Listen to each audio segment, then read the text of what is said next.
आपको बिल्कुल सिंपल तरीके से व्रत में खाए जाने वाले बहुत ही ज़्यादा टेस्टी और चटपटे बड़े बनाना बताती हूँ कैसे बनाए जाते हैं। चलिए बनाना शुरू करते हैं।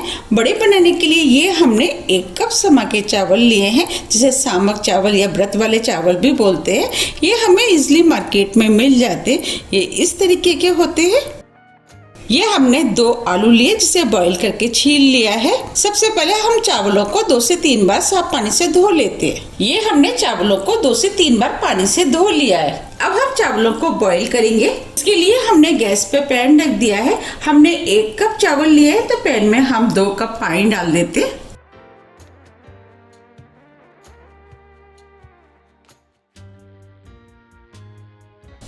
पानी को बॉईल होने देते हैं। अब ये पानी बॉईल हो गया है।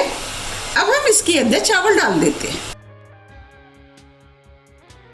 चावल को पानी के अंदर मिक्स कर देते हैं और पानी में उबाल आने देते हैं। पानी में उबाल आ गया है। अब हम इसे ढक देते हैं और मीडियम फ्लेम पे 3 से 4 मिनट के लिए चावलों को बॉईल होने देते हैं। जब तक चावल पक रहे हैं, हम चटनी बना लेते हैं। चटनी बनाने के लिए ये हमने मिक्सी का जार लिया है। अब हम इसके अंदर 1 कप हरा धनिया डाल देते हैं। आप चाहे तो थोड़े से पुदीने के पत्तों का भी इस्तेमाल कर सकते हैं। 2 हरी मिर्च आप अपने टेस्ट अनुसार थोड़ी सी कम या ज्यादा भी कर सकते हैं। थोड़ी सी अदरक, 1 टेबल स्पून भुनी वाली मूंगफली। इससे चटनी खाने में टेस्टी लगेगी और चटनी के अंदर गाढ़ापन भी आएगा। अगर आपके पास भुनी वाली मूंगफली नहीं है, तो आप इसकी जगह नारियल का भी इस्तेमाल कर सकते हैं, या आप पुदीना और हरे धनिया की भी चटनी बना सकते हैं। 1/4 टीस्पून जीरा, नमक टेस्ट के अनुसार। ये सेंधा नमक है, क्योंकि हम व्रत के लिए बना रहे हैं, इसीलिए हम सेंधा नमक का यूज कर रहे हैं। 1 नींबू का रस, 1/4 कप पानी। अब हम सभी चीजों को मिक्सी से पीस करके महीन चटनी बना लेते हैं। अब ये चटनी बनके तैयार हो गई है। अब हम चटनी को इस बाउल में निकाल लेते हैं।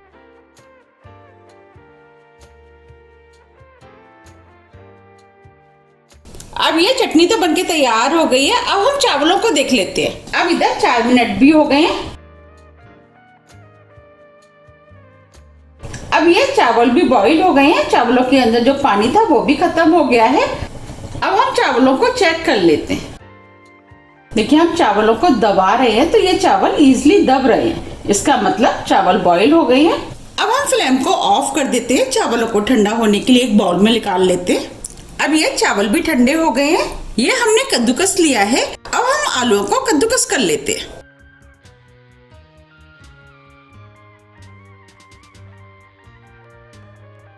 और दूसरे आलू को भी कद्दूकस कर लेते हैं।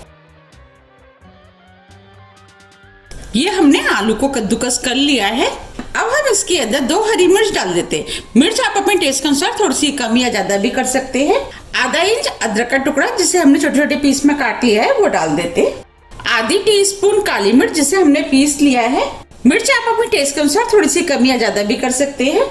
अब हम बड़ों को और भी ज्यादा टेस्टी बनाने के लिए ये हमने 1/4 कप भुनी वाली मूंगफलियों को दरदरा कूट लिया है, वो डाल देते हैं। ये ऑप्शनल है, आप चाहे तो इसके बिना भी बड़े बना सकते हैं। वो भी बड़े खाने में बहुत ही ज्यादा टेस्टी लगते हैं। नमक टेस्ट के अनुसार। ये सेंधा नमक है, क्योंकि हम व्रत के लिए बना रहे हैं, इसीलिए हम सेंधा नमक का इस्तेमाल कर रहे हैं। ये हमने 1 टेबल स्पून सफेद वाले तेल लिया, वो डाल देते। इससे बड़े खाने में टेस्टी लगेंगे और देखने में भी सुंदर लगेंगे। आधा नींबू का रस, इससे चटपटा स्वाद आएगा। आप जो भी चीजें व्रत में नहीं खाते हैं, आप उसके बिना भी बड़े बना सकते हैं। थोड़ा सा हरा धनिया। अब हम सभी चीजों को हाथ से अच्छे से मिक्स कर लेते हैं।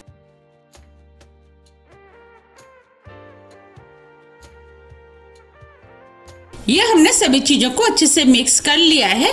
चलिए अब बड़े बना लेते हैं। अब हम हाथ में थोड़ा सा ऑयल लगा लेते हैं, जिससे कि हाथ में डो चिपकेगा नहीं। अब हम इसमें से थोड़ा सा डो ले लेते हैं। डो आप अपने हिसाब से ले लेंगे। बड़े के साइज से आपको क्या रखना है, उस हिसाब से आप डो ले लें।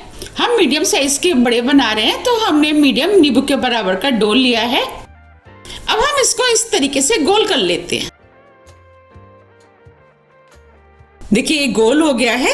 अब हम बड़े का शेप देंगे, तो इसको इस तरीके से हाथ से दबा देते हैं और चारों तरफ से एक सा कर लेते हैं।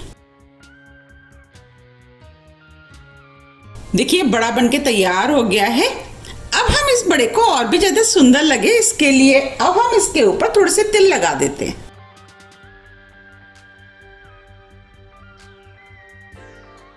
और दूसरी तरफ से भी।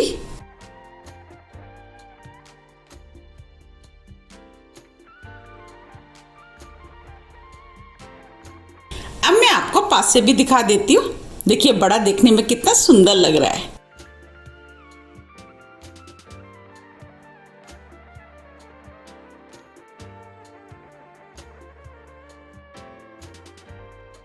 ये बड़े खाने में बहुत ही ज्यादा टेस्टी लगते हैं। आप भी इनको एक बार जरूर बनाइएगा, आपको भी ये बहुत ज्यादा पसंद आएंगे।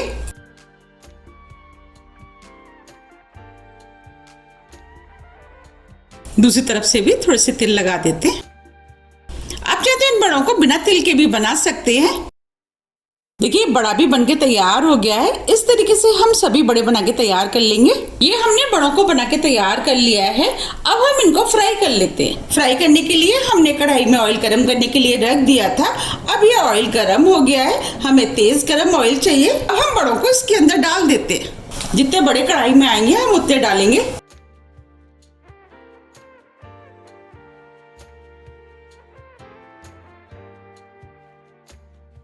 इनको मीडियम फ्लेम पे फ्राई होने देते हैं जिससे कि ये क्रिस्पी बने। जब ये हल्के गोल्डन कलर के हो जाएंगे इसके बाद हम इनको पलटेंगे। अब ये हल्के गोल्डन कलर के हो गए हैं। अब हम इनको पलट देते हैं।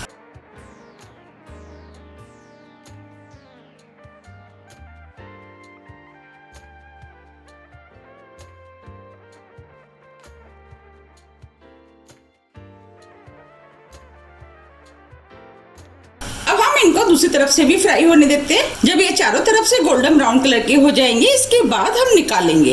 अब ये बड़े चारों तरफ से गोल्डन ब्राउन कलर के हो गए हैं और क्रिस्पी भी हो गए हैं। अब हम इनको निकाल लेते हैं।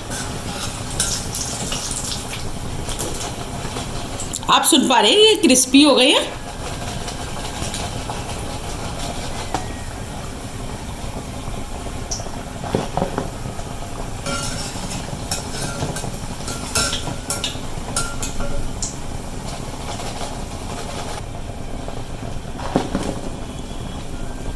आप देख पा रहे हैं कितने बढ़िया फ्राई हुए हैं। अब हम इसी तरीके से सभी फ्राई कर लेंगे। अब ये सभी बड़े बनके तैयार हो गए हैं। उसी ऑयल में हमने इन मिर्चों को भी फ्राई कर लिया था। ये बड़े मिर्च के संग खाने में बहुत ही ज्यादा टेस्टी लगते हैं। अब मैं आपको बड़ों को पास से भी दिखा देती हूँ। देखिए कितने बढ़िया बड़े बनके तैयार हुए हैं और देखने में कितने सुंदर लग रहे हैं और ये खाने में भी बहुत ही ज्यादा टेस्टी लगते हैं। अब मैं आपको दिखा भी देती हूँ कि कितने क्रिस्पी बने। ये ऊपर से क्रिस्पी होते हैं और अंदर से सॉफ्ट।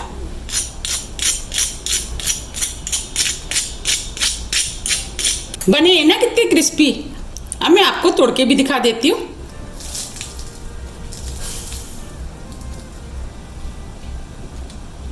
देखिए अंदर से कितने बढ़िया सिके हुए हैं और हो रही है ना देखते ही खाने की इच्छा।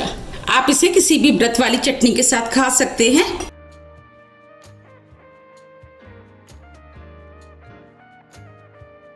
देखिए हो रही है ना देखते ही खाने की इच्छा। आप मुझे कमेंट्स करके ये जरूर बताइए कि आप इन्हें कब बना रहे हैं। आप इन्हें बनाइए, खाइए, फिर मुझे कमेंट्स करके जरूर बताइए कि आपके ये कैसे बने। अगर आपको मेरी रेसिपी पसंद आ रही है तो ज्यादा से ज्यादा फ्रेंड और फैमिली के साथ शेयर कीजिए। आप मुझे मेरे फेसबुक पेज को भी फॉलो कर सकते हैं। इसका लिंक मैं अपने डिस्क्रिप्शन बॉक्स में दे दूंगी। अगर आपको मेरी रेसिपी थोड़ी भी पसंद आ रही है तो रेसिपी को लाइक कीजिए, चैनल को सब्सक्राइब कीजिए। अब हम फिर मिलते हैं इसी तरह की टेस्टी रेसिपी के साथ। जब तक के लिए नमस्कार।